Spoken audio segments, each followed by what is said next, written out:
and it will allow you to keep more of your sales revenue where it belongs, in your bank account. Hi there, Kelsey Tony here, the founder of Guest Focused Tour Business Coaching, where every day myself and our team of talented and experienced tour business coaches are helping you build a thriving, profitable tour business. In this series on credit card disputes, we're on to video 2. In video 1, we looked at what are credit card disputes, some of the basics, what counts as evidence, and what does that whole process look like. If you haven't seen that yet, I recommend starting there for some good foundational concepts. This video, we're gonna be talking about prevention, specifically how you can leverage not only your booking software to ensure these disputes don't happen in the first place, which is really what I want to get across in this video. This is arguably the most important step that you can take, is try to reduce the number of these in our lives as a tour, activity, or experience operator. We're also gonna share a number of best practices, so let's dive right in. Look, while disputes can and will happen inevitably, your booking software provides specific tools to help prevent many common dispute scenarios. So if you're not using a booking software, you're missing out on a key tool in fighting these. If you can implement and leverage those systems and follow some simple best practices, you can significantly reduce the number of disputes you have to deal with. A typical booking software will provide you with customizable cancellation policies, automated email systems, where these customizable cancellation policies can be hyperlinked and included in things like confirmation emails, reminder emails, and appear right inside the booking widget. You can have digital waiver integration, you can have check-in tracking, and payment processing features. Let's break down how to maximize each one of these tools.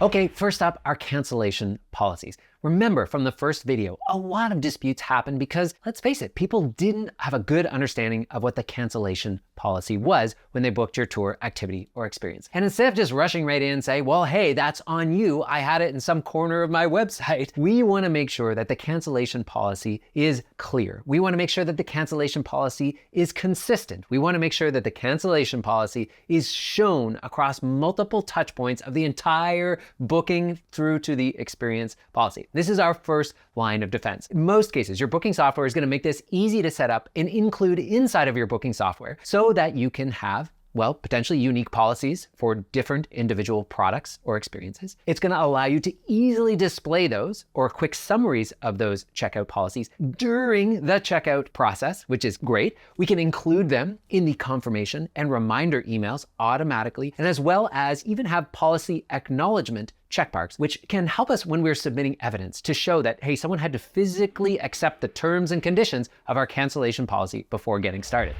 We want to make sure that your cancellation policy includes the following: clear refund windows, like, hey, 48 hours notice required, specific contact methods for cancellation and what that cancellation process looks like. It's important to include your weather policies. If your tour runs rain or shine, we want to make sure that that is included inside of our booking software. Group size change policies. What about your no-show policies, holiday or peak season variations, or candidly, variations of any kind? Again, think back to all these different scenarios that we're trying to protect against, which is somebody that, well, it was raining, so I just assumed that it would have been canceled. That's why I didn't show up. Or something along the lines of, well, hey, I purchased this and it said that we were gonna go inside this, the Sagrada Familia. But that day you couldn't go inside the Sagrada Familia because there was a religious ceremony going on. Having some sort of language that says, hey, we reserve the right to adjust the route or to adjust the experience based on weather, based on conditions, is something important that we can submit inside of our evidence packet. You want to make sure these terms and conditions and cancellation policy is loaded directly into your booking software, because it can then display it on the checkout page, in confirmation emails and reminder emails, on digital waivers, and even potentially on printed receipts.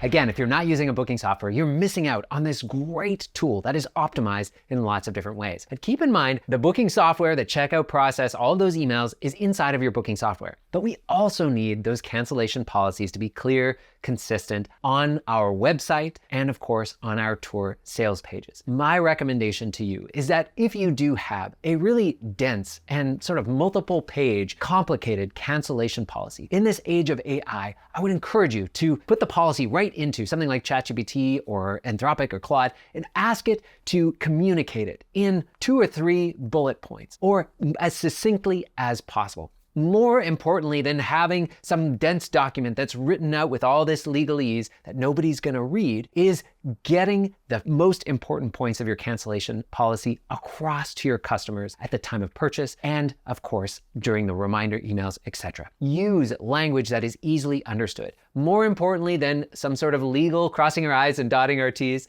is to ultimately have a clear cancellation policy that's easy for people to understand.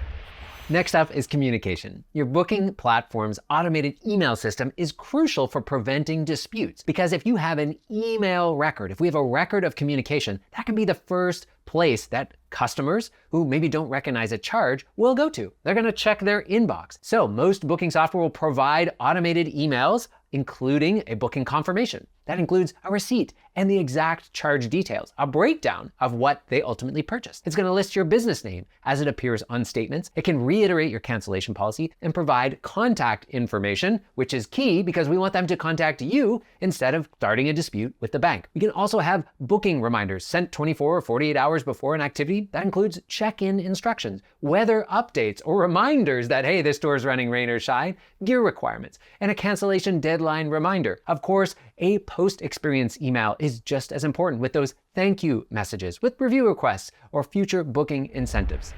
All of this is so important for those scenarios where your customer is looking at their statement and they don't recognize a particular charge, or perhaps just the way they booked. There are multiple charges and they're not sure of what they paid for or what this was. We want that written record to be accessible to them. We want that contact information to reach out to you as a business if there's something that they don't understand. We want that all there. Let's talk about some check-in procedure best practices. Now, your booking software's check-in features are another defense line against these service not delivered disputes. Let's have a look. Often, a platform allows you to have a digital manifest of the customers who are supposed to be on that tour. And there can be a customer check-in tracking, sometimes through an app or through a web app where you log in. For those of you using waivers, a waiver collection, and hey, have these people completed their waiver is an important data point in terms of proving that the service was ultimately delivered. You can have payment verification tools, the ability to add booking notes where you can actually go in and add a particular note. If we take a big step back, essentially what you're doing here is we're documenting key moments here, like the customer arrival time. Was there any verification of the credit card signature or of an ID, if applicable? Did you have a digital waiver and a timestamp on when that was signed? All of this can be submitted in your evidence packet. Okay, let's shift gears a moment to talk about payment security. And here we're going to take a beat just to talk about in-person transactions and how we can prevent fraud, as well as card readers. Bottom line, for in-person payments, chip card readers are more effective than swiping somebody's card. It's not just convenient. This is actually one of your best defenses against fraudulent transactions because that chip data is more secure than magnetic strips. You, of course, are required to have a PIN for larger transactions. They're much harder to counterfeit. It provides better evidence during disputes, and many booking platforms can provide these to you at reduced cost or even free. What's nice about many of those chip and PIN systems is that you can use that NFT or tap technology, but only up to a certain amount. Afterwards, you're then required to insert the chip and potentially insert your PIN. This is often a best practice for your business as well. If there are larger transactions that are going onto a card, then perhaps you have a threshold above which you want to see some ID or potentially even a signature verification. This is a great way to protect yourself from fraud that's impacting some of your largest transactions. Something crucial that most operators of tours and activities overlook when it comes to these credit card disputes is that the moment you suspect that a dispute might be coming or you see signs of customer dissatisfaction. This could be anything from somebody sending you an email saying, hey, I don't understand these charges or I don't recognize them, to someone saying that, hey, I want a refund or hey, I want to cancel. Direct contact with your customers is your best prevention tool. Full stop. We want to pick up the phone and be in contact in these scenarios often as quickly as we can. Put another way, we want to make sure we understand and our team understands how your booking software will notify you when a payment has failed, when an email bounces, if a customer has tried to cancel unusual booking patterns, or someone is writing in with an unrecognized charge. These are early warning signs, and it's important that your sales or admin team has a clear process to follow in each of these cases. For dissatisfied customers, do we have a system in place where we're reaching out pretty quickly after learning about any issues? Ideally, document that conversation either in the notes section of your booking software or what might be more practical is just to make sure or train your team to send a follow-up email directly to the customer, confirming everything that you talked about. And consider proactive refunds or credit for future tours if it makes sense. All of those are better outcomes than going through this dispute process. For failed payments or bounced emails, do we have a system in place that, hey, if an email is bounced, this happens all the time where customers simply mistype their own email. Do we have a system in place where your team will reach out and get the correct email via alternate means? Verify the information and booking details, update that email, of course, in your booking software, and make sure that we've got that written record of everything that took place. It's much easier to handle these types of concerns before they become formal disputes. As I mentioned in our last video, don't assume that people are trying to scam you or commit fraud against your business. Cardholders dispute charges they don't recognize for lots of really valid reasons. If your business name on the credit card statements is differing from your brand name, maybe someone else in the family booked the activity, like a spouse using their partner's card, or maybe the booking was made months ago and they forgot about it, or multiple family members booked different activities. Pro tip, lots of these booking platforms will let you customize how your business name appears on your credit card statements. Keep it recognizable and consistent with your brand. Okay, so what we've shown in this video is that there are a number of best practices that you should be setting up or verifying that are set up properly within your booking software. And while this incredible tool is there to help us manage these situations, 9 out of 10 times picking up the phone is your best prevention tool. Of course, there are bad actors out there and there are people committing fraud, but in a lot of cases, a quick conversation can often prevent hours, if not months, of dispute management, and it will allow you to keep more of your sales revenue where it belongs, in your bank account. So I hope you go back through this video and make a note of all of these best practices from across the industry and our coaching team. In our next video, we are going to cover what to do if you receive a dispute and the best practices to fight it effectively and give yourself the best chances of winning. If you're finding this series on credit card disputes useful, it would mean the world to me if you shared it with a friend or a colleague, or heck, maybe even some of the members on your team. Make sure to like and subscribe to this video, to these channels, if you're finding this stuff useful. We put a lot of work into this. We hope that it's useful for you.